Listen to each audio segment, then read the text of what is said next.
హైదరాబాద్ లోని ఓయూకు రాబోతున్నారు సీఎం రేవంత్ రెడ్డి. రెండేళ్ల ప్రజాపాలన వారోత్సవాల సందర్భంగా ఓయూకు వస్తున్నారు సీఎం.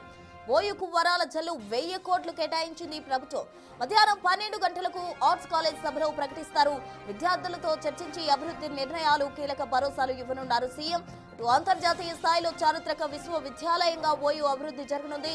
మౌలిక వస్తువుల అభివృద్ధికి హామీ, అలాగే భవనాల పునరుద్ధరణ, ల్యాబ్లు, హాస్టళ్లపై మెరుగులపై చర్చించబోతున్నారు. బోధనా పోస్టుల భర్తీపై దృష్టి సారించి ఖాళీ పోస్టుల భర్తీలపై ప్రకటిస్తారు. అలాగే విద్యార్థుల సమస్యల పరిష్కారం, స్కాలర్షిప్లు, ఫీజు రీయింబర్స్మెంట్ పై వేగవంతమైన చర్యలు తీసుకోబోతున్నారు సీఎం. పరిశోధన, ఏఐ, డేటా సైన్స్ కోర్సులకు ప్రోత్సాహకం అందిస్తారు.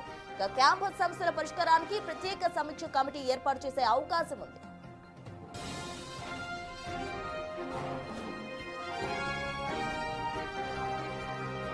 సీఎం రేవంత్ రెడ్డి ఓయూ పర్యటనకు సంబంధించి పూర్తి డీటెయిల్స్ మా ప్రతినిధి విజయ్ లైవ్ ద్వారా అందిస్తారు. విజయ్, చెప్పండి, ఈ రోజు సీఎం రేవంత్ రెడ్డి ఓయూకు వెళ్లబోతున్నారు. అక్కడ విద్యార్థులతో కలిసి మాట్లాడిన అనంతరం ప్రసంగించే అవకాశం కూడా ఉంది, ఒక ప్రకటన చేసే అవకాశం కూడా ఉంది. ఆ ప్రకటన ఏమైంది? ఎస్ ప్రసూన, అయితే 100 ఏళ్లకు పైగా చరిత్ర కలిగినటువంటి ఉస్మానియా విశ్వవిద్యాలయానికి ఈరోజు 12 గంటల సమయంలో ముఖ్యమంత్రి రేవంత్ రెడ్డి రానున్నారు. ఇటు ప్రజాపాలనకు సంబంధించినటువంటి 2 ఏళ్లు పూర్తి చేసుకున్నటువంటి సందర్భంగా ఈ యొక్క వారోత్సవాల భాగంగా అయితే ఇటు ముఖ్యమంత్రి రేవంత్ రెడ్డి కూడా ఉస్మానియా యూనివర్సిటీకి వస్తూ ఉన్నారు. అయితే ముఖ్యంగా ఉస్మానియా యూనివర్సిటీకి సంబంధించినటువంటి అభివృద్ధి కార్యక్రమాలు కూడా ఇక్కడ కొన్ని పథకాలు, అంటే ఆ అభివృద్ధి కార్యక్రమాలకు సంబంధించినటువంటి భవనాలకు సంబంధించినటువంటి ఇనాగ్రేషన్స్ కావచ్చు, లేకపోతే ఇంజనీరింగ్ కాలేజీలో ఉన్నటువంటి అడ్వాన్స్డ్ టెక్నాలజీతో రూపుదిద్దుకున్నటువంటి ల్యాబ్ ఇనాగ్రేషన్ కావచ్చు.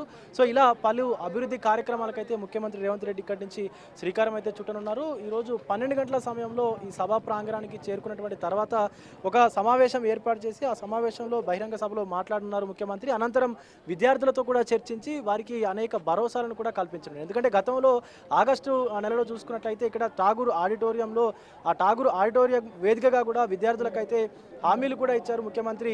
1000 కోట్ల రూపాయలతోని ఇటు ఉస్మానియా విశ్వవిద్యాలయాన్ని అభివృద్ధి చేస్తానంటూ కూడా మాట్లాడారు. ఆ అభివృద్ధి దిశగానే ఇటు అడుగులు కూడా వేస్తున్నట్టుగా మనకైతే కనిపిస్తూ ఉంది.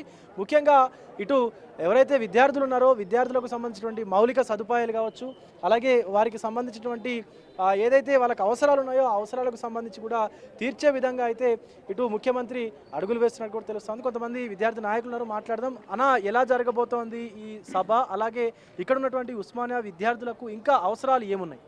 అంటే ప్రధానంగా గత 10 సంవత్సరాల కాలం 2014 నుంచి 23 వరకు ఉస్మానియా యూనివర్సిటీకి ఏ ముఖ్యమంత్రి కూడా విజిట్ చేయలేదు.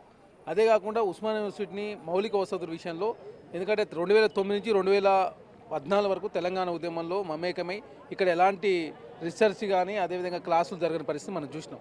తర్వాత వచ్చినటువంటి కేసీఆర్ గారు, తెలంగాణ ఉద్యమ నాయకుడు అని చెప్పుకున్న కేసీఆర్ గారు, తెలంగాణ ఉస్మానియా యూనివర్సిటీ కావచ్చు విశ్వవిద్యాలయాలకు నిధులు కేటాయించకపోవడం, ఏనాడు రివ్యూ చేసిన సందర్భం లేదు. ఫ్యాకల్టీ కొరత వేధిస్తూ ఉంది. అదే కాకుండా రీసెర్చ్ మొత్తం బంద్ అయిన పరిస్థితి మనం చూసాము. అదే కాకుండా ఫండ్స్ కొరతతోటి చాలా ఇబ్బంది పడుతూ ఉన్న పరిస్థితి మనం చూసినాం. కాబట్టి ఇప్పటికైనా ఫ్యాకల్టీ రిక్రూట్మెంట్కి సంబంధించి కావచ్చు, రీసెర్చ్ సంబంధించి కావచ్చు, తెలంగాణలో యూనివర్సిటీలన్నీ కూడా అగ్రగామిగా ఉండాలని చెప్పేసి కాంగ్రెస్ ప్రభుత్వం భావిస్తుంది. కాబట్టి ఆక్స్ఫర్డ్ యూనివర్సిటీ స్థాయిలో ఖచ్చితంగా మెరుగైనటువంటి వసతులు ఉండాలని చెప్పేసి భావిస్తూ అన్ని యూనివర్సిటీలు ప్రక్షాళన చేయాలని చెప్పేసి ముఖ్యమంత్రి గారు ఒక సదుద్దేశంతో ఈరోజు ఈ బహిరంగ సభకు రాబోతా ఉన్నాడు. ఖచ్చితంగా ఉస్మానియా యూనివర్సిటీకి ఏం కావాలో చెప్పండి, దాన్ని తీర్చడానికి ప్రభుత్వం సిద్ధంగా ఉందని చెప్పేసి చాలా స్పష్టంగా ముఖ్యమంత్రి గారు కోరుతూ ఉన్నారు. కాబట్టి తెలంగాణ రాష్ట్రంలో ఉన్నటువంటి అన్ని విశ్వవిద్యాలయాలు ఉన్న సమస్యలు కావచ్చు, అదే మౌలిక వసతుల కల్పన కోసం కావచ్చు, రీసెర్చ్ పెంపొందించడం కోసం కావాల్సినటువంటి ఫెసిలిటీస్ కావచ్చు, అదే కాక ప్లేస్మెంట్ ఓరియంటెడ్ ఎలాంటి కోర్సులను ప్రవేశపెడితే ఉద్యోగాలు వస్తాయో ఇవన్నిటిని కల్పించే ప్రయత్నాలు భాగంగా ప్రభుత్వం ముందుకు పోతూ ఇప్పటికే ఎడ్యుకేషన్ కమిషన్ కూడా ఏర్పాటు చేశారు. స్కిల్ యూనివర్సిటీ, స్పోర్ట్స్ యూనివర్సిటీ ఏర్పాటు చేశారు. వీరనారి శాఖలైన పేరు మీద ఒక మహిళా విశ్వవిద్యాలయం కూడా తెలంగాణ రాష్ట్రానికి వచ్చింది. కాబట్టి ఖచ్చితంగా తెలంగాణ రాష్ట్రంలో మెరుగైనటువంటి విద్యా ప్రమాణాల కోసం మాత్రమే తెలంగాణ రాష్ట్రంలో కాంగ్రెస్ ప్రభుత్వం పాటుపడతా ఉంది. కాబట్టి ఖచ్చితంగా సమస్యలు వివరించడం కోసం ఈరోజు ముఖ్యమంత్రి గారు వస్తూ ఉన్నారు. కాబట్టి ఈ అవకాశాన్ని ఉపయోగించుకోవడం కోసం చాలా పెద్ద ఎత్తున విద్యార్థులు కావచ్చు, విద్యార్థి నాయకులు కావచ్చు, ప్రొఫెసర్లు కావచ్చు, అదే కాకుండా అల్యూమినియం సభ్యులంతా కూడా వస్తూ ఉన్నారు. రైట్, అంటే ప్రధానంగా ఇప్పుడు కొన్ని ఏఐ ఆధారిత కోర్సులు కావచ్చు, అలాగే కొత్త కోర్సులకు కూడా పెద్దపీట వేసేలాగా ఇక్కడ కొన్ని ఆ కోర్సులను కూడా ప్రోత్సహించేటువంటి విధంగా అయితే పరిస్థితులు ఉన్నాయని చెప్పి తెలుస్తూ ఉంది. నిజంగా ఎలాంటి కోర్సులు రాబోతున్నాయి? అంటే ఆర్టిఫిషియల్ ఇంటెలిజెన్స్ దశ నుంచి క్వాంటమ్ దిశగా ప్రయాణిస్తూ ఉంది ప్రపంచం అంతా. కాబట్టి ప్రపంచంలో వస్తున్న మార్పుల ఆధారంగా మనం అందిపుచ్చుకున్నట్లయితే ఖచ్చితంగా ప్లేస్మెంట్స్ కూడా వచ్చే అవకాశం ఉంటుంది. కాబట్టి ఖచ్చితంగా అవి అందిపుచ్చుకునే ప్రయత్నంలో భాగంగా ఇండస్ట్రీస్ కావాలనేటువంటి మౌలిక వసతులన్నీ కూడా కల్పిస్తూనే ప్లేస్మెంట్స్ కూడా ఆ దిశగా ఉండాలని ప్రభుత్వం భావిస్తూ ఉంది. కాబట్టి అదేవిధంగా ముఖ్యమంత్రి గారు స్వయాన పర్యవేక్షిస్తూ తన దగ్గరనే విద్యాశాఖను పెట్టుకొని తెలంగాణ రాష్ట్రంలో కావచ్చు ప్రపంచంతో హైదరాబాద్ నగరం పోటీపడాలి, హైదరాబాద్ తెలంగాణ పోటీపడాలి అని చెప్పేసి నిన్ననే గ్లోబల్ సబ్మిట్ కూడా పూర్తి చేసుకున్నారు. కాబట్టి తెలంగాణకు మహర్దశ అదేవిధంగా పెట్టుబడులు కూడా వస్తూ ఉన్నాయి. కాబట్టి నేనే 5,75,000 కోట్ల రూపాయలు అంతకుముందు దావోస్ వేదిక కూడా పెట్టుబడులు వస్తూ ఉన్నప్పుడు ఖచ్చితంగా స్కిల్స్ లేనట్లయితే ఉద్యోగాల కల్పన కూడా చాలా కష్టదాయకంగా ఉంటుంది. కాబట్టి దాన్ని పెంపొందించే ప్రయత్నంలో ముఖ్యమంత్రి గారు అందిస్తున్న తోడ్పాటును తీసుకునే ప్రయత్నంలో భాగంగా తెలంగాణ రాష్ట్రంలో యూనివర్సిటీలు కావచ్చు, విద్యార్థి లోకం కావచ్చు, అదేవిధంగా ఫ్యాకల్టీస్ కావచ్చు, అదేవిధంగా మాజీ యూనివర్సిటీలో చదువుకున్నటువంటి అల్యూమినియం సభ్యులు కావచ్చు, అందరూ కూడా యూనివర్సిటీలు బాగుపడాలని కోరుకుంటారు. కాబట్టి ఆ దిశగా తెలంగాణ రాష్ట్రంలో అడుగులు పడతా ఉన్నాయి. రైట్, అంటే ప్రధానంగా అన్న సుమారుగా 108 సంవత్సరాలకు పైగా కూడా చరిత్ర కలిగినటువంటి ఉస్మానియా యూనివర్సిటీకి ఎలాంటి అవసరాలు ఉన్నాయి, ఇంకా మౌలిక సదుపాయాలు ఏం అవసరం ఉన్నాయి, విద్యార్థులకు లో చూసుకున్నట్లయితే ఎలాంటి కోర్సులు వాళ్ళ జీవితాలను చక్కదిద్దుకునేందుకు లైఫ్లో సెటిల్ అయ్యేందుకు ఎలాంటి కోర్సులు అవసరం ఉన్నాయి? ఇప్పుడు మీరు అన్నట్లు దాదాపుగా 108 సంవత్సరాల చరిత్ర గల యూనివర్సిటీలో దేశానికి ఎంతోమంది రాజకీయ ప్రధానమంత్రి అనే చరిత్ర ఉస్మానియా యూనివర్సిటీకి ఉంది. కాబట్టి డిఆర్డిఏ అదేవిధంగా ఆర్మీలో కూడా కీలకమైనటువంటి శాఖల్లో చాలామంది ఉస్మానియా యూనివర్సిటీ చదువుకున్న విద్యార్థులు ఉన్నారు. దానిలో భాగంగా ఈరోజు ఏఐని అధిగమించి క్వాంటమ్ దిశగా ప్రయాణిస్తున్నటువంటి దేశం గ్లోబలైజేషన్లో విద్యలో సమూలమైన మార్పులు సాంకేతికత జోడించాల్సిన అవసరం ఎంత ఉందని చెప్పి సీఎం ముఖ్యమంత్రి గారు, అదే ముఖ్యమంత్రి రేవంత్ రెడ్డి గారు, అదేవిధంగా ఉప ముఖ్యమంత్రి బట్టి విక్రమార్క గారు నాయకత్వంలో ఈ రాష్ట్రంలో శరవేగంగా విద్య, అదేవిధంగా ఉపాధి, వైద్యం ఈ మూడు ప్రధానమైనటువంటి పాత్ర పోషించాలా, బడ్జెట్లో ఎక్కువ కేటాయించాలా, ఈ దేశంలోనే ఒక ఆదర్శవంతమైన రాష్ట్రంగా తీర్చిదిద్దాలనే ఒక సంకల్పంతో ముందుకు పోతున్నారు. దానిలో భాగంగానే ఈ రాష్ట్రంలో ఎప్పుడు జరగని విధంగా 61,379 ఉద్యోగాలను భర్తీ చేసి వాళ్ళ నియామక పత్రాలని చరిత్ర 2 నెలల కాలంలో ఈ యొక్క కాంగ్రెస్ ప్రభుత్వం ఇందిరమ్మ ప్రభుత్వంలో జరిగింది. అదేవిధంగా ఇంకా 8,370 పోస్టులకు సంబంధించి కసరత్తు జరుగుతుంది. ఇంకా అదేవిధంగా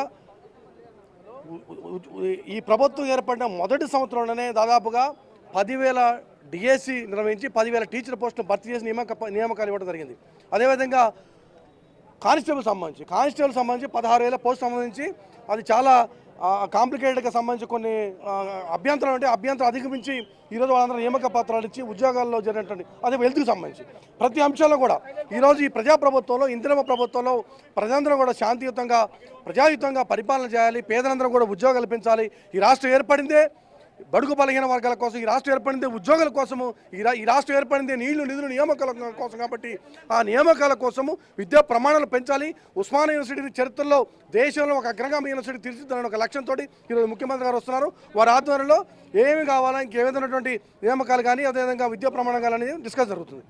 రైట్, ఇది ప్రసూన మొత్తానికి విద్యార్థుల్లో కొత్త చైతన్యాన్ని నింపేందుకు, అలాగే 100 ఏళ్లకు పైగా చరిత్ర ఉన్నటువంటి ఉస్మానియా విశ్వవిద్యాలయాన్ని ప్రపంచవ్యాప్తంగా మంచి గుర్తింపు తెచ్చేందుకైతే సన్నాహాలు కూడా జరుగుతూ ఉన్నాయి. దీనికోసం 1,000 కోట్ల రూపాయలతో కూడా ప్రణాళికలు సిద్ధమవుతూ ఉన్నాయి.